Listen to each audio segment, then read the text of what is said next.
épisode hors série. Aujourd'hui, on tombe dans les choses sérieuses, un sujet pour lequel je pense que ça vaut la peine de creuser un brin. Un sujet qui a fait couler beaucoup d'encre, puis en fait, plusieurs personnes m'ont dit, comme on dit, sous l'anonymat, sous le couvert de l'anonymat, que le Battery Day avait été un événement très intéressant, mais qu'ils n'étaient pas certains d'avoir tout compris ce qui s'était dit là. C'était un peu technique. Il y a beaucoup de choses qui ont été dites en très peu de temps.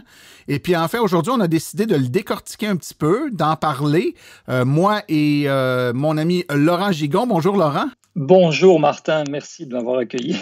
Ça me fait plaisir. Écoute, on va parler du Battery Day, puis je pense qu'on va dépasser largement le Battery Day. On va même aller sur les impacts que ce Battery Day-là pourrait avoir sur la suite des choses en électrification des transports et pour Tesla particulièrement. Mais on va commencer par parler du Battery Day. Donc, le Battery Day, si on essaie de simplifier ce que c'est pour les gens qui ne connaissent pas, c'est un événement qui avait été annoncé, qui a été reporté dans le temps. Et puis, tout le monde attendait cette journée-là, qui était une journée qui était pressentie comme une journée de grande annonce au niveau du développement des batteries chez Tesla. Et l'événement a eu lieu en octobre dernier, si je ne me trompe pas. Ça a eu lieu le 22 septembre. Le 22 septembre, donc c'est ça, fin septembre. Oui. Et puis, mon Dieu, l'événement a peut-être pas eu la couverture qu'il aurait dû être, et probablement pour la raison que j'ai mentionnée tantôt, c'est-à-dire que c'était très technique, puis j'ai comme l'impression que beaucoup de journalistes qui ont couvert l'événement ont peut-être pas saisi toutes les implications, les impacts de ce qui ont été annoncés là. Donc, nous, on va en parler un petit peu plus pour essayer de démystifier tout ça. Donc, parle-nous un peu de l'événement. Donc, toi, tu l'as écouté, ce Battery Day-là. Tu étais à l'écoute. Alors, moi, je l'ai écouté comme la messe, là, comme la messe le dimanche. J'attendais ça avec impatience. Et je dois dire, et c'est vrai, tu as raison quand tu dis qu'il y a eu une forme de, pas de déception, mais quand même, il y a eu beaucoup d'attentes. Il y a eu tellement d'attentes pour le Battery Day que quelques jours avant, Elon Musk a tweeté « Attention, ça ne veut pas dire qu'on va avoir quelque chose à vendre tout de suite. Okay? » Parce que tout le monde s'imaginait que d'un seul coup... Parce qu'en fait, on confond souvent... on compare souvent Apple et Tesla. Et puis là, quand Tesla annonce une journée comme celle-ci, on se dit c'est comme un keynote de Apple. Et à la suite de ça, dans la boutique, je vais pouvoir me commander des... Ouais. Fait que là, les gens... Et moi, je discutais même avec des propriétaires qui avaient des modèles Y en commande et qui me disaient, tu te rends compte, mon modèle Y va arriver, puis il va déjà être dépassé par les nouvelles batteries qui vont arriver le jour du Battery Day. Alors, il y avait beaucoup d'attentes. On s'imaginait vraiment qu'il allait avoir immédiatement des véhicules en vente avec des batteries révolutionnaires qui allaient doubler l'autonomie puis qui allaient coûter moins cher. C'était pas un showcase, hein? Les gens sont pas sortis de là avec une liste de trucs à acheter. Il n'y avait rien à acheter. Non. Puis écoute, je te citerai Andrew J. Hawkins de Verge qui a dit « Tesla's Battery Day ended with no battery and a lot of unanswered questions. I came out of it with a confused message about what they're doing. » Ça donne une idée, là. Lui, là, il dit « J'ai pas vu de batterie, puis je suis pas sûr que je comprends non plus. » Mais il y avait quand même des choses à comprendre. Non, mais c'est ça. C'était la plupart des gens, y compris les analystes, y compris les journalistes, c'était ce qu'ils ont conclu le lendemain, à tel point que même l'action Tesla a chuté quand même pas mal, parce qu'elle est passée, alors j'avais pris des notes de ça, elle est passée de 400 quelques à $350 le lendemain, le 23 décembre. Donc, il y a eu, les marchés ont mal réagi à ça, parce qu'effectivement, c'était complexe à décortiquer. C'était très dense, ça durait comme plusieurs heures. J'ai regardé ça 2 fois pour essayer d'accrocher le plus d'informations possible. C'est pas dans mes champs de compétences particulièrement. Alors, la façon de Tesla de communiquer, souvent, c'est un petit peu comme une start-up. Ils ont le goût de communiquer leur enthousiasme pour quelque chose, mais à la fois, ils ne vulgarisent pas vraiment l'information. Donc, on se retrouve avec plein d'informations qui prennent du temps à décortiquer, qu'il faut quasiment regarder au ralenti plusieurs fois. Puis, pendant ce temps-là, le marché, le cours de la bourse, la bourse réagit mal à ça chute, les gens sont déçus. Et ce qui s'est passé, c'est qu'il y a eu une frustration même de la part de Tesla par rapport au traitement journalistique qui a été fait les jours qui ont suivi. Et je pense même que c'est à la suite de ça qu'ils ont suspendu leur relation publique. Oui. Effectivement, c'était dans cette foulée-là. Ben écoute, si on en vient à l'événement en tant que tel, ça s'appelait le Battery Day, incontournablement, le sujet principal, du moins au début, on a parlé de batterie. Quelles ont été ces annonces-là en lien avec les batteries? Alors, moi, ce que je retiens essentiellement du message qu'ils ont envoyé, c'est que la batterie, c'est le talon d'Achille du développement des transports, de l'électrification des transports. Parce que c'est assez clair qu'il va y avoir une énorme demande pour des batteries et que le goulet d'étranglement actuellement chez Tesla, c'est la production de cellules. Et on l'a vu, il y a eu au fil des derniers mois, des dernières années, des tensions entre leurs fournisseurs Panasonic et eux, parce qu'il y avait des problèmes de livraison de batterie. Donc on le sait, et ils l'ont à peine caché que c'était le talon d'Achille. Il fallait vraiment mettre le poids sur, mettre la main sur le plus de cellules possible pour pouvoir fabriquer des packs de batteries. Donc c'était le point essentiel. Puis l'autre aspect qu'ils ont développé parallèlement à ça, c'est que oui, il faut beaucoup de batteries pour produire beaucoup de voitures et il faut le faire vite. Et l'urgence, en fait, qui est reliée à ça, c'est l'urgence climatique, c'est-à-dire qu'il faut que d'ici 2030, ils sortent des millions de voitures des chaînes de production de Tesla. Ils sont arrivés à la conclusion là, et puis je pense qu'on ne peut pas être en désaccord avec ça, c'est que la plupart des fabricants automobiles ne jouent pas le jeu de l'électrification des transports ou le font tellement ridiculement faiblement qu'ils sont tout seuls à le faire. Donc l'ambition de Tesla était claire, il faut qu'on développe énormément le marché de l'électrification de transport, qu'on soit capable de produire énormément de voitures, on va y revenir tout à l'heure, et pour ce faire, ça va nous prendre plus d'usines et plus de cellules et des cellules plus performantes. Donc, c'est là qu'ils sont arrivés avec leur fameuse tablette. Je ne rentrerai pas dans les détails techniques parce que franchement, je ne comprends pas tout là-dedans. Tout ce que je sais, c'est que les nouvelles cellules qui vont sortir sont à nouveau format. Elles sont plus grosses que les cellules qui ont été développées jusqu'à maintenant, que les deux premières générations. Et habituellement, ce n'est pas bon parce que les cellules ont tendance à chauffer parce qu'une batterie, en fait, une cellule de batterie a une résistance interne qui fait que quand on fait passer un courant dedans, il y a un effet Joule, donc une dissipation thermique qui fait chauffer la batterie. Donc, eux, ils ont réglé ce problème de dissipation thermique, ce qui leur permet d'avoir une batterie plus grosse en taille et plus performante, puisqu'ils rajoutent plein de petites... ils appellent ça tablette, je ne sais pas pourquoi ils appellent ça tablette, mais bref, sans rentrer dans les détails, il y a la batterie, le courant ne circule pas tout au long de la batterie, mais va circuler dans sa largeur. Donc, il va parcourir moins de distance, donc il y aura moins de résistance interne dans la batterie, donc moins de dissipation, de perte thermique. Ce qui va permettre d'avoir des batteries qui sont plus performantes, qui vont permettre d'être... alors, j'avais les chiffres, c'est super technique. On ne va pas rentrer dans les détails, mais disons que cette batterie-là fait 46 mm de diamètre sur 80 mm de haut, donc on la nomme...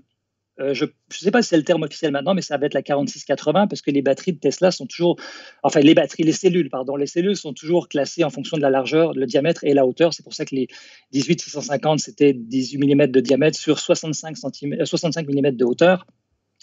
Ensuite, il y a eu les nouvelles, dont je ne me rappelle plus, tu dois le savoir mieux que moi, Martin, celles qui équipent les modèles 3 et maintenant les modèles Y, qui sont des batteries un petit peu plus larges en diamètre. Mais je n'ai pas les chiffres, c'est 21 70, c'est pas 21 70. 21 70, donc ça doit être 21 mm de diamètre par 70 de hauteur. Oui, c'est ça, 21 70. Donc là, on parle de batteries qui sont plus larges et plus grosses, donc 46 mm par 80 mm de haut, donc des 46-80. Elles ont un volume de 5 fois et demi supérieur au volume des cellules des modèles 3 actuels, les modèles Y actuels. Puis surtout, donc, je le disais, moins de distance à parcourir que les anciennes générations. On rajoute du silicium sur l'anode.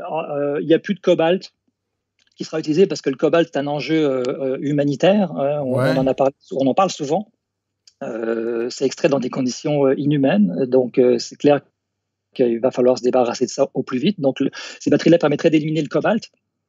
Alors, quand on ne mettait pas du cobalt juste pour le fun d'avoir du cobalt, hein, ça a un rôle chimique dans la batterie, ça évite certains inconvénients comme la dégradation de la batterie, etc. Donc, encore une fois, je ne vais pas rentrer dans les détails qui m'échappent pour la plupart, mais disons que grosso modo, maintenant, on va éliminer le cobalt et on va rajouter du fer et du nickel, ce qui va permettre d'avoir des batteries qui sont au final 6 fois plus puissantes et qui ont 5 fois plus d'énergie par cellule.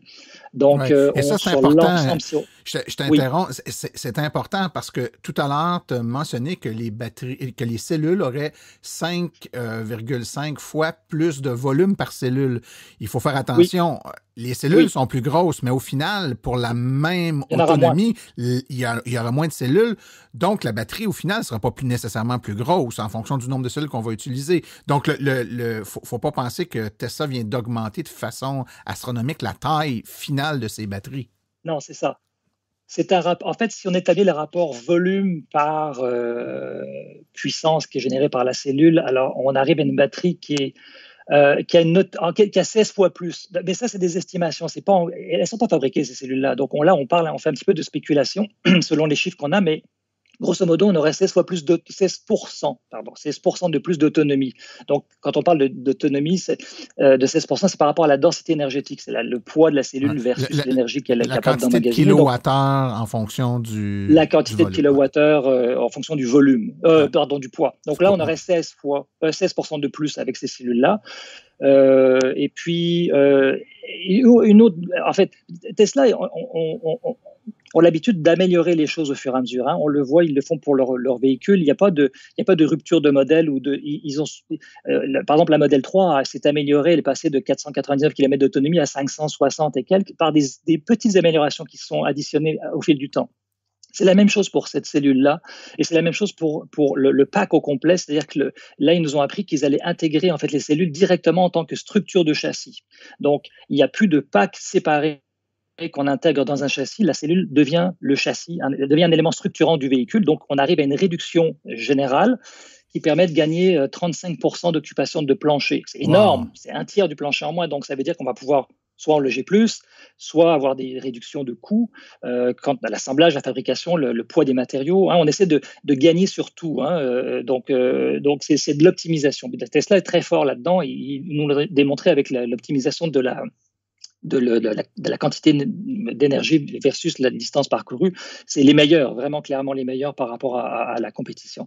Donc, c'est la même chose pour ces cellules-là, c'est la même chose pour la fabrication de ces cellules, pour les usines. Donc, on arrive à vraiment réduire et optimiser tout ça. Et c'est ça qui est un petit peu difficile à se figurer parce que c'est vraiment des chiffres et on se dit, bon, OK, là, on nous amène des éléments qu'on ne connaissait pas avant d'avoir entendu parler, fer, nickel, silicone sur la note.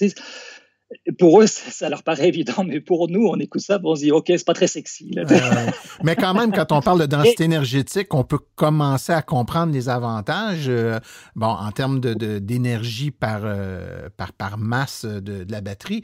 Si on parle du prix, puis évidemment, il y a un impact sur le coût, donc la fabrication, changer les matériaux, ça va avoir des impacts sur l'autonomie, mais également sur le coût pour faire ces batteries-là. Et dans le cas de ce qui est annoncé, on parle quand même d'une réduction de coût en termes de kilowattheure, de coût au kilowattheure, c'est souvent le nerf de la guerre. Combien coûte un kilowattheure d'énergie dans une batterie aujourd'hui? On parle d'une réduction de plus de la moitié là, dans ce qui est annoncé au Battery Day, si je ne m'abuse. C'est 56%. 56%, imagine Martin, 56% de réduction du prix. Ça veut dire qu'aujourd'hui, une Model 3 qui circule pourrait coûter en fait comme quelques milliers de dollars de moins avec la même autonomie.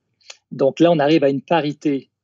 Alors là, on parle de prix qui sont en bas de $100 du kilowattheure et ça amène une parité. Alors là, il faudrait détailler tous ces calculs-là, mais je vous demande de me croire, ça amène une parité avec le prix des véhicules à combustion interne. Donc, c'est la dernière barrière à franchir pour vraiment tuer la compétition des véhicules à combustion interne. Donc, 56% de moins de coût fabrication par kilowattheure, c'est énorme. On aurait donc une augmentation également de l'autonomie de 54% si on applique toutes les optimisations les unes après les autres qu'on additionne, 54% de gain d'autonomie sur un véhicule. Alors là, ça inclut l'optimisation. Alors là, on a une autre parité à ce moment-là, qui est la parité avec l'autonomie disponible d'un véhicule. On dit souvent que la journée qu'il y aura une voiture électrique avec la même autonomie qu'une voiture à essence, on est rendu à des 600 km d'autonomie.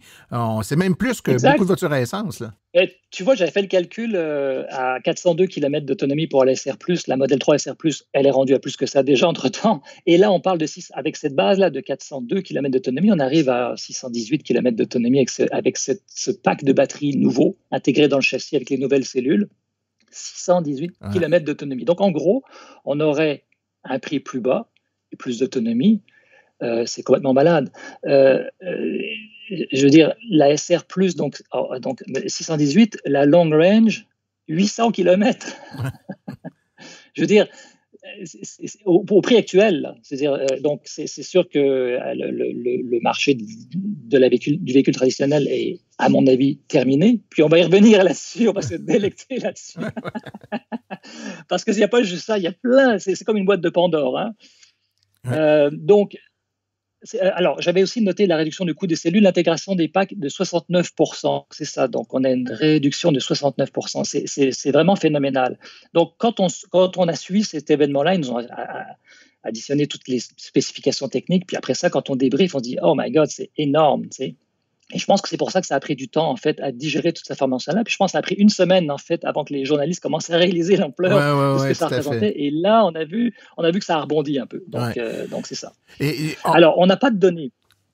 Oui. Je pense que c'est ça. Il n'y a pas eu d'annonces ou d'informations qui ont été données, cependant, sur une éventuelle amélioration en lien avec la capacité de recharge de ces batteries-là. Donc, on se dit souvent, les batteries très grosses, c'est bien beau, mais ça prend plus de temps à charger. Il faut trouver une façon non seulement d'augmenter la densité énergétique des batteries, mais également de la façon dont elles sont fabriquées afin de permettre de les charger à plus haute puissance pour que ça se charge rapidement. Ça a été assez discret sur ce point. C'est ça. Bon, ceux qui nous écoutent, qui ont un véhicule électrique, savent que le principal problème, on va dire, c'est la recharge rapide et la dégradation de la batterie, parce que les deux sont reliés. Donc, et particulièrement avec le vieillissement des cellules. Donc, plus les cellules vieillissent, plus elles vont se dégrader, plus elles ont un risque d'échauffement, etc., etc. Donc, ce que fait Tesla, au fil du temps, moi j'ai une vieille Tesla de 2015, donc je suis victime de ça. Quand j'arrive au superchargeur, avant ça, je montais à 115 kW, puis tranquillement, ça diminuait, j'arrivais à peu près à 80-90 kW, mettons à 70% de charge. Alors aujourd'hui, je vais monter à 115 kW, mais au bout de 2-3% de charge, boum, ça va chuter à 70, 60, puis ça va se terminer à 50% une fois que j'aurai passé 50% de charge. La raison pour laquelle ils font ça, c'est parce que ma voiture est vieille, les cellules ont de l'âge, ils ne veulent pas prendre de chance, pas risquer d'avoir un pack qui se détruit, qui prend feu, ou etc. Donc, ils réduisent. Alors, c'est ce qu'on appelle en anglais le lithium platine, je ne sais plus comment le terme, mais c'est une dégradation en fait interne de la cellule qui est inévitable sur n'importe quelle cellule qu'on fabrique aujourd'hui. Donc, la courbe, et c'est ça qui est important, c'est pas tant la puissance de charge qui est importante, parce qu'on peut avoir une grosse puissance de charge, mais qui dure 3 secondes, et on peut avoir une puissance de charge modérée, mais qui va durer de 0% de charge jusqu'à 80% de la charge. Et c'est cette courbe-là qui est un petit peu difficile à appréhender pour Tesla et pour tous ceux qui fabriquent des véhicules électriques, c'est savoir comment dans le temps ça va se dégrader en fonction de la courbe de charge qu'on adopte. On n'a aucune information sur cette courbe de charge actuellement sur ces nouvelles batteries. Parce que l'inquiétude, c'est effectivement, comme je l'ai dit tout à l'heure, la batterie est plus grosse. Donc, elle a tendance à moins vouloir dissiper son énergie. Quand on met des cellules plus grosses à l'intérieur d'un pack de batterie, on a moins d'espace pour faire circuler du liquide de refroidissement comme on le fait. Donc, on se pose la question, est-ce que le fait d'avoir réduit le nombre de cellules, ça va avoir un impact au niveau du superchargeur, ou est-ce on ne le sait pas. Il n'y a aucune donnée qui est sortie là-dessus. Je ne sais même pas s'ils le savent eux-mêmes. Habituellement, Tesla nous ont habitués à toujours livrer plus que ce à quoi on s'attend, donc on reste confiant. La question qui reste en suspens aujourd'hui, c'est quand est-ce que ces cellules-là vont équiper les véhicules qui sortent en production. Ce qu'on sait, c'est qu'actuellement, la Gigafactory je pense celle du Texas qui est en construction sera celle qui va sortir les Cybertruck. Oui, c'est ça. Et le Cybertruck devrait être équipés des nouvelles cellules. Également, on ne le sait toujours pas précisément, mais il y avait des rumeurs qui couraient sur un rafraîchissement de la gamme S et la gamme S et X. Pendant les fêtes, ils ont fermé la chaîne de production, donc on a pensé que ça allait donner lieu à un rafraîchissement, un refresh. On n'a aucune donnée non plus là-dessus, mais ce qu'on sait, c'est que la modèle S Plate, qui est déjà annoncée, qui est le nouveau modèle S de haut de gamme de Tesla, sera équipée des nouvelles cellules, puisqu'elle offre une autonomie de, je pense, 800 km, plus de 800 km, c'est annoncé sur leur site. Donc, on en conclut que ce sera les nouvelles cellules qui vont équiper ça, parce que les cellules actuelles ne permettraient pas de le faire, à moins de, je ne sais pas comment, de loger 200 kWh de batterie. Je ne sais pas. Mais bref, donc tout ça pour dire que comme le refresh arrive, forcément, ça risque d'être avec les nouvelles cellules. Est-ce qu'ils vont nous faire la surprise d'avoir déjà des nouvelles cellules disponibles pour ces modèles S et X? Je ne le sais pas. Franchement, c'est assez vague pour l'instant. il y a beaucoup de spéculation Ouais. qui roule là-dessus. Ouais. En tout cas, ça s'en vient. On va garder l'œil ouvert. Écoute, je t'arrête sur ce point-là parce qu'on a plein d'autres points à traiter. Entre autres, des annonces qui émanent de cet événement Oui. le Tesla Battery Alors, Day. Faut les fabriquer quelque part, ces batteries-là. C'est fabriqué, il y a des usines pour ça que Tesla appelle les Gigafactories. Il y a eu des annonces en lien avec ça. Oui, c'est ça. Alors, j'ai fouillé un petit peu l'information pour juste avoir un état des lieux de la capacité, en fait, de la superficie des usines, parce que c'est la superficie qui va déterminer le volume de production. Et si je prends la Gigafactory du Nevada qui est actuellement en place, qui fonctionne depuis des années, elle représente une superficie. Alors moi, je l'ai fait en hectares parce que je ne suis pas très à l'aise avec les acres et tout ça, mais c'est 18 hectares. Donc 18 hectares, ça c'est la superficie de la Gigafactory qui est au Nevada actuellement. 49 hectares, c'est celle de Fremont. Qui est en fonction actuellement, d'où sort la plupart des modèles Tesla. Et la Gigafactory de Shanghai, qui est arrivée en production cette année, enfin 2020, qui, elle, a une superficie de 86 hectares. Donc, si je rappelle, Nevada, 18, Fremont, 49, Gigafactory de Shanghai, 86 hectares. Et tenez-vous bien, c'est pas fini. Berlin est en construction, 300 hectares. Donc, 300 hectares. La modèle Y va sortir de Berlin avec supposément le nouveau pack de batteries de cellules 4680. Et Austin, au Texas, qui elle est aussi en construction, si vous pensez que vous avez tout vu, 850 hectares. Donc, 850 hectares, pour Nevada, ceux qui ne sont pas familiers avec les hectares, là, 850 hectares, c'est 8 500 000 mètres carrés. Ça commence à être de la superficie. Mais écoute, c'est carrément débile. Déjà, Shanghai, c'est 2 fois Fremont. Berlin, c'est 4 fois Shanghai. Et Austin, ça va être 3 fois Berlin. Fait que c'est monstrueux. Et les objectifs de production sont débiles. D'ici 2030, donc, ils vont avoir une capacité de production qui va être par an de 100 gigawattheures. Actuellement, en 2022, 100 gigawattheures de production. Ils en ont 35 à 40 actuellement. Donc, ils vont tripler la capacité de production des cellules en 2 ans. D'ici 2030, 3 terawattheures. Là, ça ne nous dit plus rien. Là, on est perdu. Là, on est dans les terawattheures. Mais pour vous donner une idée, ça permet d'équiper 40 millions de véhicules électriques avec une batterie de 75 kWh. Donc, le long range, pas la SR+, le long range de Model 3, 40 millions de véhicules. On ne sait pas qu'est-ce qu'ils vont faire de toutes ces batteries-là. C'est pas juste pour les véhicules Tesla. Ils vont en vendre à d'autres manufacturiers, j'imagine. Je ne sais pas, honnêtement. Ou d'autres projets avec des batteries. Au moment où on se parle, Tesla ne veut absolument pas vendre des cellules. Ils vont s'accaparer tout ce qu'ils peuvent pour marcher pour les raisons que j'évoquais tout à l'heure. C'est que c'est un goulet d'étranglement. Et si tu veux fabriquer des voitures électriques, il te faut des batteries. Et ça va être une demande mondiale qui va être terrible. Il va y avoir une guerre d'approvisionnement en matériaux pour pouvoir fabriquer des cellules et avoir des cellules. Donc, ça, c'est assez évident. La Chine est sur ce marché-là. Donc, ce que je pense, c'est que si ils ont de quoi fabriquer 40 millions de véhicules électriques, ils ne pourront peut-être pas produire 40 millions de véhicules électriques. Donc, c'est possible qu'ils fassent 20-20, c'est-à-dire qu'ils gardent 20 millions de voitures électriques et qu'ils gardent le reste pour des Powerwall, Powerpack, pour faire des batteries stationnaires, parce que tu sais, Tesla, c'est aussi des batteries stationnaires qui vont permettre d'équiper des entreprises, de permettre de faire de la réduction de capacité. En fait, d'intégrer la capacité de production du réseau. Pour faire une histoire rapide, c'est que le réseau électrique dans tous les pays est calibré en général sur le pic de production, le pic de consommation. Donc, si on veut le moins possible, en fait, importer l'électricité de l'étranger, parce que quand on importe de l'électricité, ça veut dire qu'on a dépassé notre consommation, notre production. Donc, on la paye très cher, cette électricité-là. Hein. Hydro-Québec, ça arrive, je pense, quelques jours par année, ils sont obligés d'importer. Alors, d'avoir des batteries stationnaires un petit peu partout sur le réseau, c'est extrêmement intelligent parce que ça va permettre d'emmagasiner de l'énergie pendant les heures creuses et de s'en servir pendant les pleines heures. Donc, Tesla a très bien compris ça. Puis c'est crucial pour le développement des énergies renouvelables parce que les énergies renouvelables ne sont pas stables. Hein, ce n'est pas des énergies qu'on appelle pilotables. On ne peut pas allumer sur le bouton puis que le vent s'allume puis que le vent s'arrête. Donc, il n'y a pas du vent tout le temps, il n'y a pas du soleil tout le temps. Donc, c'est important de pouvoir intégrer tout ça avec des batteries stationnaires. Ils ne sont pas les seuls à faire ça. Hydro-Québec a des gros projets pour des batteries stationnaires, mais on peut penser qu'effectivement, eux vont vouloir rester dans ce marché-là, et c'est pour ça que je pense qu'il est probable qu'ils produisent 20 millions de véhicules électriques d'ici 2030. 20 millions. Martin, 20 millions de véhicules par année. On est content de notre 100 000 au Québec actuellement, ou à peu près, là, au moment où on se Juste parle. une idée, le marché mondial, c'est à peu près 90 millions de véhicules par année.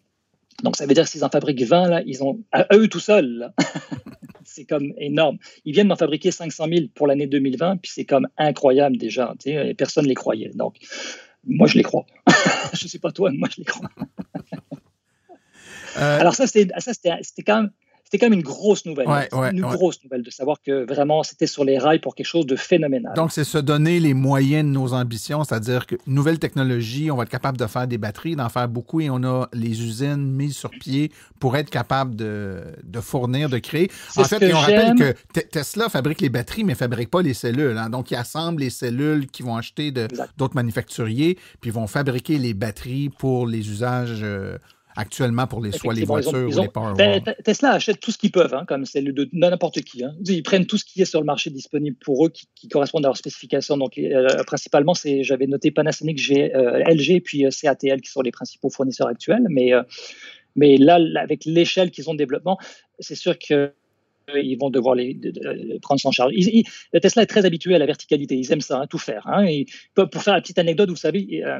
ceux qui ont des vieilles modèles S là, de 2012-2013, les sièges étaient fabriqués par Tesla. Puis ça paraissait qu'ils n'avaient jamais fait de siège avant. Hein. Donc, ça faisait partie de l'aventure. Oui, tout à fait. À ce prix-là, puis avoir des sièges aussi pourris, ça se peut pas. Fait qu'ils sont améliorés, puis bon, mais ils aiment ça. Mais ce que j'aime de Tesla, et ce qu'on voit dans ça, c'est que c'est de la planification vraiment long terme. On l'a vu, par exemple, pour le réseau de recharge. Tesla ont parti leurs véhicules, mais ils se sont dit, si on veut que ça fonctionne, les véhicules électriques, il faut qu'il y ait un réseau de recharge. Ce qu'aucun constructeur automobile n'avait prévu, et n'a encore prévu encore actuellement. Ça commence seulement maintenant, mais ils avaient eu presque 10 ans d'avance sur tout le monde. Et c'est ce que j'aime de Tesla, c'est qu'ils veulent vraiment que ça fonctionne. La raison est simple, c'est qu'ils ne vendent pas d'autres types de véhicules. Hein. Donc, c'est sûr que c'est ça ou rien. Les autres, ils se disent, c'est pas grave. De toute façon, 99,9% de mes ventes, c'est des véhicules à combustion interne, donc je m'en fiche. C'est pas grave qu'il n'y ait pas de réseau. Ils se débrouilleront avec ça. T'sais. Alors, c'est souvent des véhicules de complaisance pour pouvoir répondre aux normes environnementales des régions. Donc, ce que j'aime de Tesla, c'est que c'est vraiment un projet qui prenne bras le corps, puis qui mène en planifiant. Donc ça fait partie de cette planification-là, de dire, OK, on va développer nos propres cellules, on va avoir des usines pour les fabriquer, puis après ça, on aura de quoi développer ce qu'on veut avec. Oui. Juste avant de changer de sujet, Laurent, tu as parlé de normes environnementales, puis je veux parler un petit peu d'environnement. On a parlé que le cobalt était... Bon, on le sait que pour plusieurs manufacturiers de batteries, le cobalt a beaucoup diminué, est en voie de disparition. Tesla, c'est fait. On enlève le cobalt. On entend aussi souvent parler du lithium. On s'inquiète des réserves de lithium quand pourtant le lithium n'est pas du tout un enjeu en termes d'approvisionnement. Juste pour nous donner une idée, là, dans une batterie fabriquée par Tesla ou peu importe, une batterie de voiture électrique, quelle est la quantité de la batterie qui est en lithium? Et cette quantité de lithium-là met-elle en péril la réserve mondiale de lithium sur la planète? Alors, effectivement, on entend souvent dire ça, il y a beaucoup de confusion sur les différents matériaux qui sont utilisés, les minerais qui sont utilisés dans les batteries au lithium-ion. Alors, j'ai fait mes recherches. On nous dit qu'il faut faire nos recherches. Alors, j'ai fait mes recherches. Donc, apparemment, si je me fie à ce que j'ai vu sur Battery University, qui est une belle encyclopédie sur la batterie, très, très documentée, globalement, une batterie de 85 kWh, dans celle qui équipe les modèles de base de Tesla Model S, c'est 1% du poids de la batterie, le lithium. Donc, 1% du poids. Donc, une batterie qui pèse 540 kg aurait même pas 1%, 4,2 kg de lithium. Donc, on est un peu dans quelque chose... C'est ça, c'est pas ce qui domine dans le poids de la batterie, loin de là, hein, dans le poids du pack de batterie en général. Et selon Tesla, et ça j'étais très surpris par ça, c'est pas vérifié encore comme information, c'est Tesla qui l'annonce. Je ne vois pas pourquoi il nous mentirait, mais le Nevada pourrait fournir à lui tout seul en lithium le sol du Nevada, la totalité nécessaire pour fabriquer toutes les automobiles toutes les automobiles électriques qui circuleraient au Québec. Donc, c'est un immense changement par rapport à la perception qu'on pouvait avoir de la rareté du lithium. On parlait souvent de lithium récupérable, etc. Il y a eu des fiascos comme Nemaska, où on a l'impression que c'est très, très compliqué, tout ça. C'est des modèles d'affaires qui sont complexes et tout. Là, Tesla arrive et nous dit, boum, nous, c'est pas grave. Juste la superficie, en fait, juste le Nevada, puis ils achètent du terrain au Nevada, on creuse ça, on sort le lithium et tout le parc automobile américain pourrait être transformé en électrique avec juste ce qu'on a au Nevada. Si ça, c'est vrai que ça s'avère exact, ce que je pense également, ça règle un autre problème. Oui, tout à fait. L'aspect écologique. Les anti-VE, boum, si tu es anti-VE, bon, là, tu viens de fermer un dossier, là, trouve autre chose. Toutes ces nouvelles-là, évidemment, c'est des bonnes nouvelles pour tout le monde, pour nous, pour le monde de l'électromobilité. C'est aussi, on n'a pas le choix de le regarder comme ça, du point de vue des investisseurs et des gens d'affaires derrière l'entreprise. Tesla, c'est des revenus. Quand on va produire cette quantité de batterie-là, qu'on va vendre cette quantité de batterie-là, c'est des revenus. Donc, le Battery Day annonce des jours tout à fait extraordinaires pour l'entreprise en tant que telle. Donc, les gens qui ont des actions de Tesla aujourd'hui, si je comprends bien, peuvent dormir sur leurs deux oreilles. Alors, moi, j'ai appris à être quand même méfiant sur certains aspects. Ce n'est pas nécessairement les meilleures technologies qui gagnent les marchés. Hein. On l'a vu avec le VHS, on l'a vu par exemple avec Microsoft. Ce n'est pas nécessairement les meilleurs systèmes qui vont emporter le marché. Dans le cas de Tesla, c'est un petit peu différent parce qu'il y a beaucoup de choses qui sont en leur faveur. Là, on parle uniquement de la batterie. Si Tesla devient juste une entreprise qui vend des batteries, là, même juste des batteries, là, les gains qu'il peut faire sont phénoménaux parce que ça permet d'équiper des millions de voitures. Alors, on peut faire des calculs. Plusieurs sont amusés à faire des calculs. On arrive à des chiffres de profit astronomiques d'ici 2030, si tout se réalise comme prévu dans leur échéancier. Attention, on a souvent parlé du Elon Time. L'élasticité du temps selon Elon. C'est ça, le temps selon Elon. Des fois, je dois avouer que c'est fatigant un petit peu. Mais dans le cas des 500 000 véhicules électriques, il avait annoncé en 2013 qu'il allait faire 500 000 voitures en 2020. Et il a exactement fait, il a fait un petit peu moins, il a fait 499 400 quelque chose. Mais disons que, c'est ça, on ne va pas chipoter pour quelques centaines de véhicules. Mais là, si on se livre à des calculs, des règles de 3 de base, là, par rapport à la production, on arrive à des chiffres astronomiques de revenus on parle de 2250 milliards de dollars de revenus d'ici 2030 pour Tesla. Ça donne des profits qui seraient... certains avancent des profits de 1000 milliards de dollars.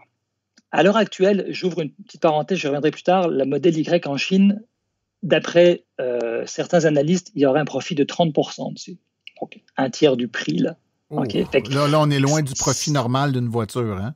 On est loin du profit normal. On comprend que c'est incroyable. Bon, mais en restant conservateur, on arrive à des profits pour 2030 pour Tesla de 1000 milliards de dollars, soit 2 fois Walmart, qui est l'entreprise la plus profitable au monde.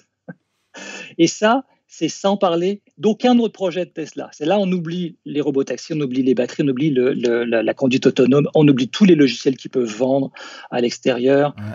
Tout ça, on l'oublie, les batteries stationnaires, etc. Juste la vente des véhicules électriques équipés de leurs batteries, là, 1000 milliards de dollars, 2 fois Walmart. 2030. Wow. 2030, c'est après-demain, là, ça va venir vite. Hein. Donc, c'est des très bonnes nouvelles pour les investisseurs et ça fait juste consolider en fait la confiance que les gens ont en Tesla, ce qui fait que l'action continue à s'envoler depuis 1 an. Ridiculement. Alors, c'est à peu près ça les nouvelles, en fait.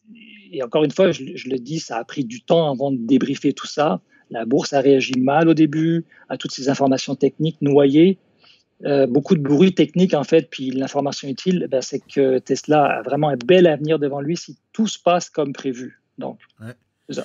On a une boule de cristal, on le sait pas. Je te pose une question, Laurent, puis je ne sais pas si c'est dans ton champ d'expertise et si tu veux te lancer avec une réponse, mais n'y a-t-il pas un danger à une si forte croissance à un si court laps de temps? Donc, on évoque souvent en affaires le danger des croissances trop rapides. C'est fulgurant comme croissance, là. C'est une compagnie qui ne vend pas de voitures il y a 10 ans, qui est rendue à ce volume d'affaires-là en seulement 10 ans. Là, ils vont dépasser, en termes de capitalisation boursière, on n'en parle même plus, mais en termes de production, ils vont écarter des entreprises qui sont ici depuis des centaines d'années. Est-ce que c'est pas trop rapide? Écoute, je n'ai pas de réponse à te donner là-dessus. Personne n'a une boule de cristal. Les analystes financiers ne s'entendent pas. La plupart des analystes ne s'entendent pas. Il y a pas ce que je peux dire, moi, je me suis posé la question, c'est comment ça se fait qu'on n'a pas vu venir Tesla comme ça? Comment ça se fait que si tu regardes en arrière, il n'y a personne, aucun analyste financier de Wall Street ne recommandait d'acheter Tesla jamais, en fait. Ils n'ont jamais recommandé d'acheter du Tesla, la plupart. Il y a une explication à ça, et c'est Cathie Wood qui a donné cette explication à ça. Cathie Wood qui gère des fonds ARK Investment à New York, et je trouve qu'elle est très crédible dans sa façon de voir les choses. Son analyse à elle, c'est que la plupart des analystes de Wall Street maîtrisent un domaine spécifiquement. Donc, je vais me dire, OK, moi, je suis bon en robotique, je vais m'occuper d'évaluer telle entreprise qui fait de la robotique. Je suis bon en intelligence artificielle, je vais m'occuper de ça. Alors, Tesla, c'est 4 domaines complètement différents qui se rejoignent ensemble. Robotique, intelligence artificielle, transport et énergie. C'est cette combinaison des 4 choses qui fait qu'actuellement, Tesla est sur une courbe exponentielle. Et c'est la raison pour laquelle la plupart ne l'ont pas vu venir. Est-ce que, on parle de bulles, on parle de spéculation. Le problème, c'est que tous ceux qui ont misé contre Tesla se sont trompés depuis presque 10 ans. Alors, combien de temps on peut se tromper avant d'avoir raison? C'est ça la question. Oui, tout à fait. Est-ce que si je me trompe pendant 10 ans, mais j'ai raison au bout d'une fois, est-ce que j'ai vraiment raison sur 10 ans? Alors, c'est la question qu'on peut se poser. Pourquoi ils se sont tous trompés? Je pense que la meilleure réponse, c'est ça. C'est leur incapacité à appréhender ces 4 sphères complètement différentes. Et je pense que ceux qui connaissent bien Tesla, qui ont vraiment voulu croire en Tesla, je pense qu'eux ont compris ça. Puis on le voit dans les groupes de discussion, hein, les gens se déchirent les chemises sur Tesla, combien ça vaut, est-ce que c'est surévalué, sous-évalué. C'est très polarisé comme débat. Hein. Il y a autant de bonnes raisons de penser que ça va se casser la gueule que de bonnes raisons de penser que ça va continuer. Ça dépend comment on se positionne, avec quel filtre on regarde Tesla. Si on regarde le filtre, comme je dis, des 4 sphères combinées dans laquelle évolue Tesla, je pense que sérieusement, ils vont atteindre leurs objectifs en 2030. Je ne vois pas pourquoi ça pourrait planter. Il n'y a aucune raison. Je ne veux pas être méchant avec les autres fabricants automobiles, mais il y a vraiment des mauvaises nouvelles pour eux. Je pense que tu as suivi ça aussi. Encore aujourd'hui, hier, un article est sorti du directeur de Volkswagen qui dit, en gros, on est fait. Lui, ça fait 2 ans et demi qu'il est arrivé après le Dieselgate. Il essaie de recoller les morceaux. Et là, pas de chance, Tesla décolle. Et dans leur face, en Allemagne, ils ont une gigafactory. Ce que j'aime d'Elon, c'est qu'il est combatif. Ouais. Où tu installes ton entreprise de voitures en Europe, tu vas l'installer en Allemagne. Là où ça fait mal. Écoute, Tesla, en général, mais aussi lors de cet événement-là, on parle aussi d'un paquet d'autres technologies dans lesquelles ils se sont impliqués au fil du temps. Tu en as parlé tantôt, c'est une entreprise qui est multifacette.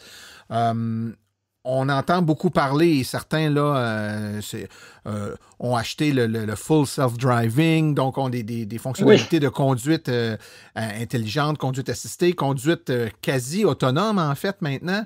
Et cette technologie-là que développe Tesla, évidemment, embarquée avec ses véhicules, mais qui pourrait à la limite être vendue en termes de technologie ou d'approche à la limite à d'autres fabricants.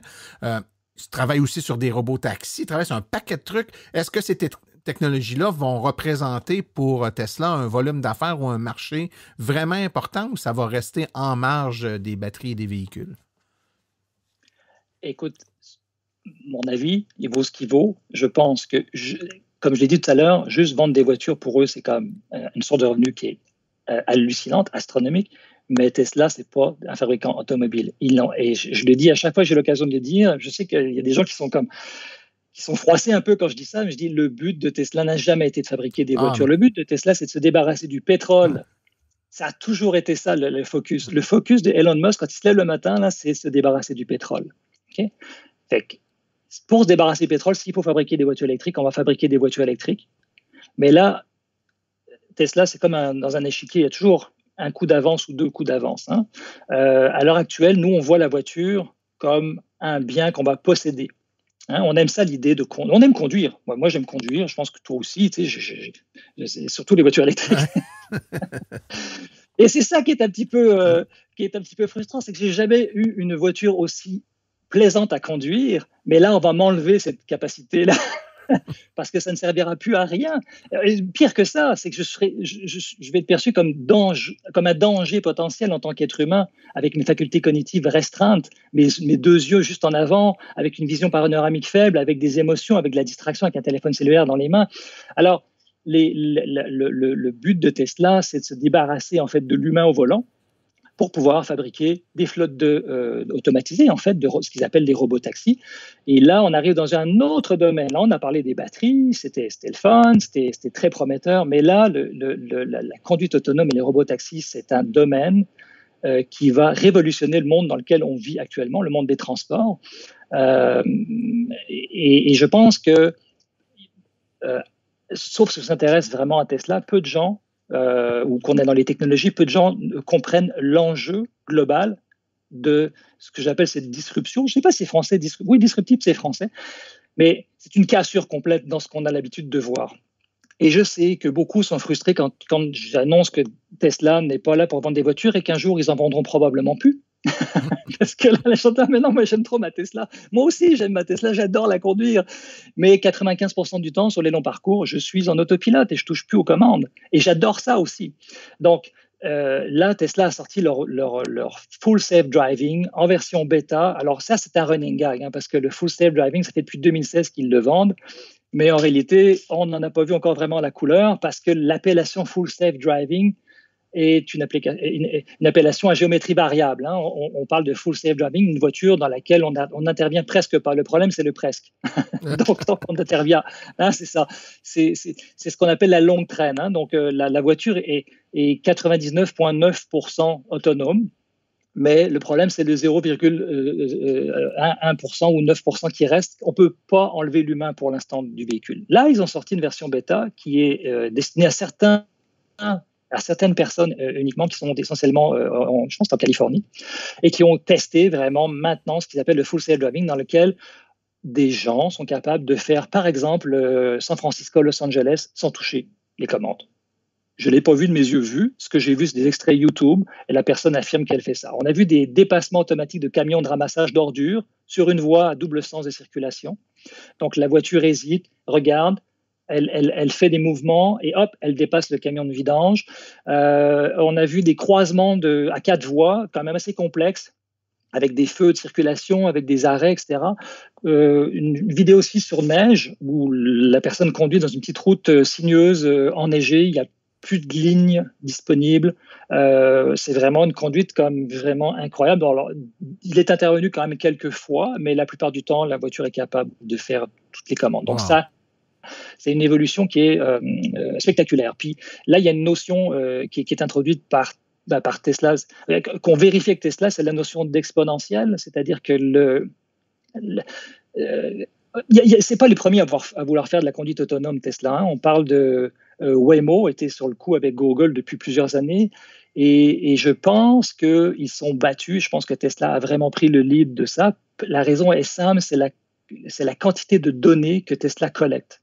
La quantité de données que Tesla collecte est colossale, puisque chaque Tesla qui est en circulation a 8 caméras périphériques et envoie tout ça sur un réseau central qui traite l'information, qui rentre dans un système intelligent et qui analyse tout ça, puis renvoie ça dans le système. Donc, c'est une énorme force de Tesla. Donc, je pense sérieusement que Tesla va mettre fin, en fait, à la possession d'un véhicule. Je pense qu'on va, dans les prochaines années, avoir probablement un service qui va nous permettre de commander une voiture, qu'elle nous amène quelque part, que cette voiture repart ailleurs, etc. Au moins déjà en milieu urbain, c'est assez clair. Ça va commencer par des quartiers, ensuite des villes. Puis ensuite de ça, ça va s'étendre au milieu plus rural. Ça, c'est assez évident que ça s'en vient. Je pense que Tesla va récupérer toutes les voitures qu'ils vendent et va finir à un moment donné par plus être intéressé à en vendre. Ou si tu veux en vendre, tu la loueras par mois ou par année ou peu importe. Par déplacement. Mais il n'y aura plus de possession. Ou par déplacement. Mais c'est parce que ça va coûter moins cher finalement de la louer par déplacement. Donc, si toi tu veux, parce que tu as envie d'installer tes propres équipements à l'intérieur de ta voiture, mettons, tu as tes sièges auto, il y en a qui aiment ça, leurs sièges auto, puis leurs choses. Bon, tu achètes ta voiture ou tu la loues à Tesla pour 3-4 ans. Tu payes par mois, puis tu vas payer 3 fois le prix. Mais au moins, tu as ta voiture garée devant chez toi, tu aimes ça. Tu aimes ça, l'entretenir, payer une assurance. OK, fine, tu vas le garder. Mais la plupart des gens ne sont pas qui seront fâchés de ne plus payer d'assurance, de ne pas s'occuper du stationnement, de ne pas s'occuper de la rotation des pneus, ni des changements de pneus. Moi, je pense que la plupart des gens vont oublier le fait que posséder une voiture, c'était le fun. Fait que ça, pour moi, c'était acquis. Mais c'est surtout aussi la fin du transport en commun comme on le conçoit actuellement.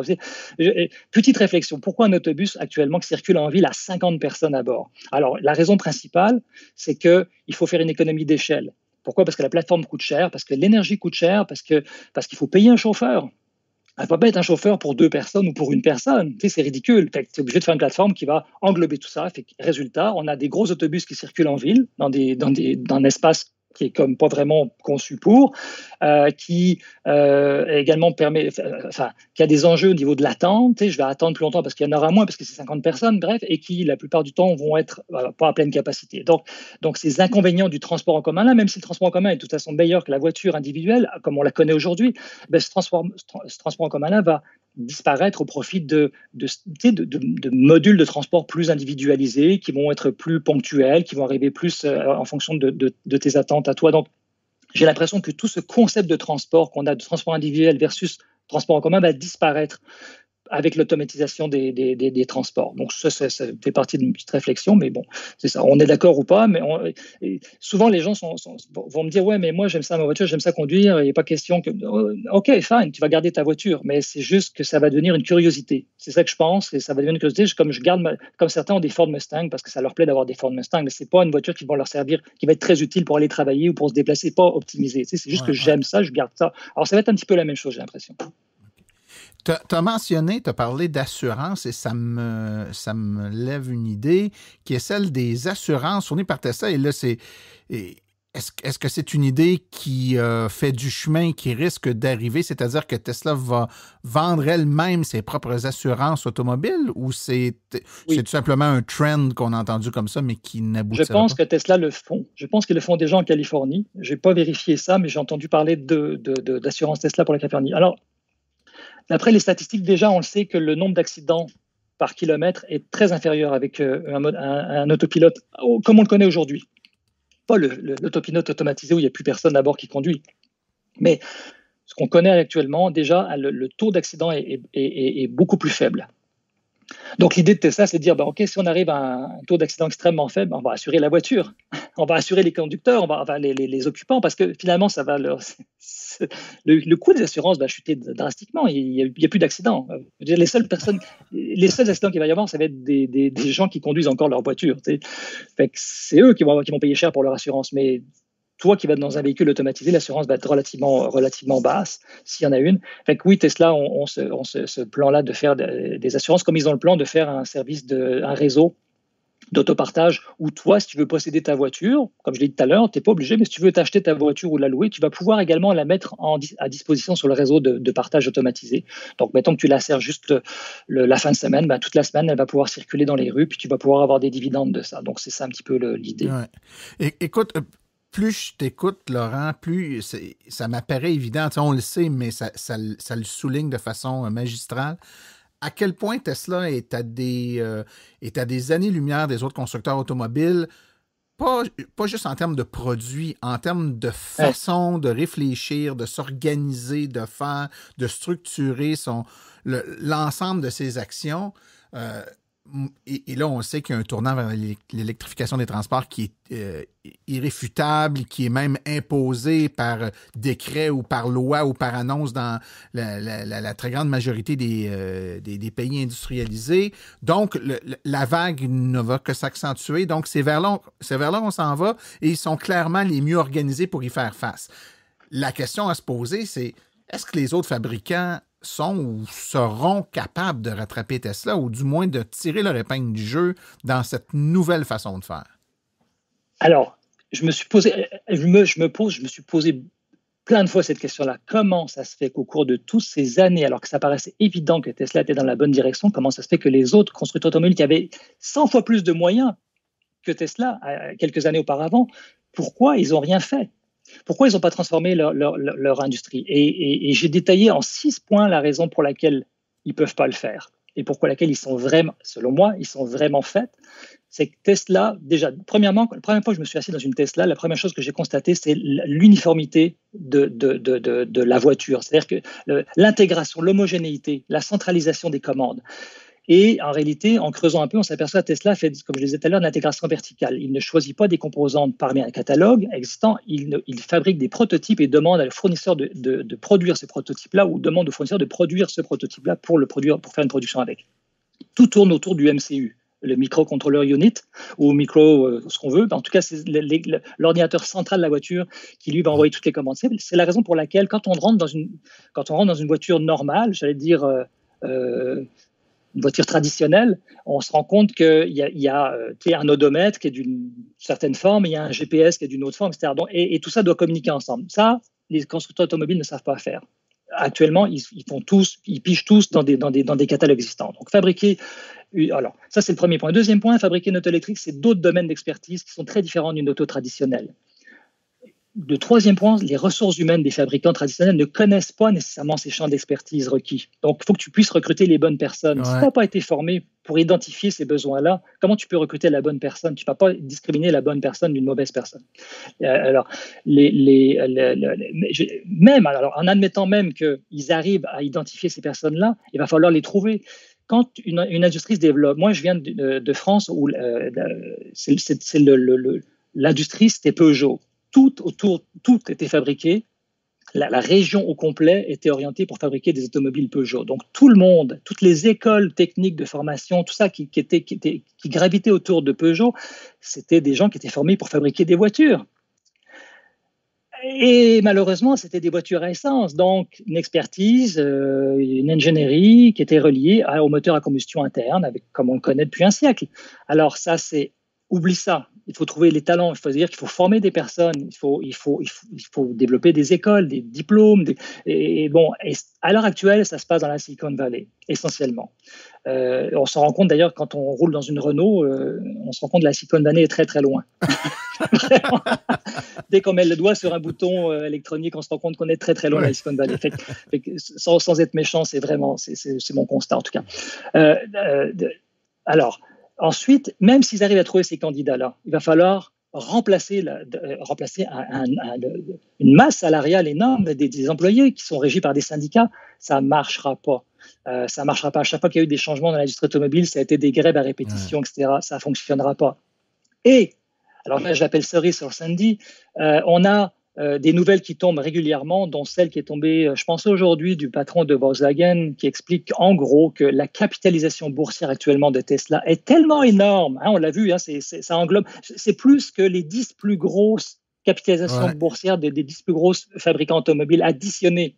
Okay, donc Tesla, on parle de plus de 700 milliards de dollars, qui est presque 10 fois Volkswagen. Alors, ce qu'a fait Tesla 2 fois cette année, ils ont fait ce qu'on appelle une dilution. Ils sont allés chercher 5% du capital, de cette capitalisation boursière. Je sais que ça paraît compliqué, mais c'est vraiment très simple. Ils vont revendre, en fait, c'est comme s'ils additionnaient 5% de parts d'actions. Donc, ils diluent l'action de 5%, de 5 milliards. 5 milliards pour Tesla, ça leur permet de faire de la recherche et développement, de faire plein d'affaires énormes. Imagine 5 milliards de dollars. En dilution, ça ne représente même pas 1%. Ça paraît même pas dans le cours de la bourse de Tesla. De toute façon, elle prend 3% par semaine. Fait que ça paraît même pas. OK? Fait qu'ils peuvent aller chercher, boum, allez, je vais piger 5 milliards. Ils l'ont fait 2 fois cette année, en septembre, puis je pense en novembre ou décembre, 2 fois 5 milliards. Ils sont allés chercher, on a besoin d'argent, on prend 5 milliards, boum, et on va faire de la recherche et développement. Comment tu veux que Volkswagen fasse ça? Si Volkswagen fait ça, ils enlèvent 5 milliards sur 80 milliards. C'est 10 fois l'impact que ça a pour Tesla. Ils sont faits à l'os, et ça, je peux te le dire aujourd'hui officiellement, c'est reconnu par la plupart des gens qui ont une vision, comme le patron de Volkswagen qui l'a annoncé, qui a été repris dans Bloomberg. Ils ne savent plus comment prendre ce problème. Écoute, c'est vraiment fascinant, Laurent, mais le temps file, comme tu sais. Toute bonne chose. On a tellement de choses à dire encore. Ah ouais, je le sais. Mais écoute, il faut quand même mettre fin à notre discussion, mais dans les derniers jours, est revenue une nouvelle qui, mon Dieu, c'est un peu comme, je m'en allais dire la grippe saisonnière, mais je pense qu'on n'est plus dans une ère où il faut faire des blagues avec la grippe. Donc, on va dire, c'est comme les saisons, ça revient 3 ou 4 fois par année. On entend parler de Apple qui préparait peut-être une voiture. On entend parler de ces jours-ci effectivement de recherche et développement et de peut-être la sortie d'une voiture. Est-ce que Apple pourrait être un concurrent, une menace, peut-être pas, mais un concurrent sérieux pour Tesla? Moi, je pense que non, mais à la fois, si Elon Musk a déjà reconnu que un des compétiteurs de Tesla, c'était pas un fabricant automobile, ça pouvait être Apple. Apple a beaucoup de moyens, ils ont énormément de moyens. La question à $1 million, c'est qu'aujourd'hui, en 2020, s'ils commencent à fabriquer une voiture électrique, est-ce qu'ils vont être capables de rattraper Tesla qui est en progression quasiment exponentielle? Ça, c'est pas sûr. Mais d'un autre côté, Tesla, s'ils arrivent à fabriquer, mettons, 20 millions de voitures sur 90 par année, il y a quand même une grosse place. Je veux dire, il y a de la place pour tout le monde, là. Je veux dire, même si Apple veut fabriquer 20 millions de voitures d'ici 2030, ce qui est énorme, Tesla en fabrique 20 millions, ça fait même pas 50% du parc automobile. Alors, j'ai envie de dire, écoute, pourquoi pas, tu sais. Puis, d'un autre côté, si je suis à la place d'Apple, je vais aller chercher un marché facile à prendre. Je ne vais pas m'attaquer à Tesla. Je vais m'attaquer à ce qui est plus facile et ce qui est plus abondant, c'est-à-dire des véhicules à essence. C'est tellement plus facile de compétitionner un véhicule à essence qu'un véhicule électrique. Moins excitant, mais plus facile. Pour aller essayer de compétitionner un véhicule électrique, va prendre ce qui est plus facile à prendre puis ce qui est le plus abondant. Fait que j'étais à la place d'Apple, je n'irais pas cibler Tesla, j'irais cibler un marché de gens qui achètent des véhicules à essence. Donc, la réponse, il n'y a pas de réponse simple à ça. Je ne pense pas que ce soit une menace pour Tesla. Est-ce que c'est un compétiteur? À terme, c'est possible, mais c'est tellement difficile, c'est tellement vague. On n'a tellement pas d'informations sur Apple. Tout ce qu'on sait, c'est qu'ils sont extrêmement riches, ils ont beaucoup de moyens. Ils ont un programme qui s'appelle Titan, qui existe supposément depuis plusieurs années.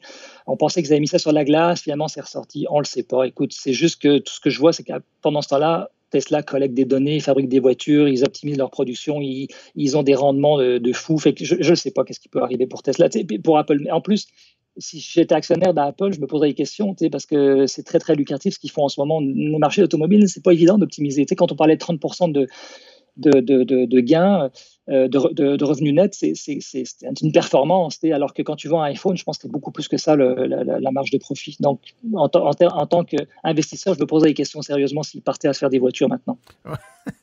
Écoute, Laurent, on l'a dit en entrée de jeu, le Tesla Battery Day est un événement important, mais qui était mal compris. J'ose espérer qu'avec la discussion qu'on a eue aujourd'hui, on a mis un peu de lumière sur les gens qui se posaient des questions sur ce qui se trame. On a débordé du Battery Day, on a parlé un peu de la philosophie puis des projets de l'avenir de Tesla, mais je pense que c'est intimement lié aux annonces qui se font au Battery Day. Quand on lance une nouvelle voiture, on voit les prouesses de design puis de technologie, mais le Battery Day nous permet un peu plus facilement, je pense, de nous projeter dans le futur de cette entreprise-là, puis les capacités à innover de l'entreprise. Et moi, je trouve ça vraiment fascinant. Ça prenait un expert comme toi pour nous en parler, donc merci beaucoup. Les gens qui veulent te suivre incidemment, je rappelle que tu es l'instigateur du groupe Facebook qui s'appelle le Tesla Model 3 en français, c'est bien ça? Oui, j'ai plus de groupes, mais Tesla Model 3 en français, et puis un groupe qui s'appelle Tout Tesla. Tout Tesla, ça regroupe à peu près toute l'information sur Tesla. C'est là que on peut divaguer. Model 3 en français, c'est plus pour évidemment ceux qui possèdent une Model 3, puis un Model Y en français également. Il y a plusieurs groupes Tesla, mais disons que quand je donne l'information plutôt vague, plutôt généraliste sur Tesla, je vais aller sur Tout Tesla. OK. Donc, les gens qui veulent en savoir un peu plus, je les invite là, à rejoindre les pages en question et puis pas se gêner de participer là, à une belle communauté qui échange et puis qui eux aussi aiment se projeter en avant, hein, puis de voir vers où tout ça s'en va. Alors, Laurent Gigon, merci beaucoup pour ta présentation aujourd'hui et puis au plaisir de se reparler. Martin. Merci, au revoir. Merci Martin, ça m'a fait plaisir. Bye bye.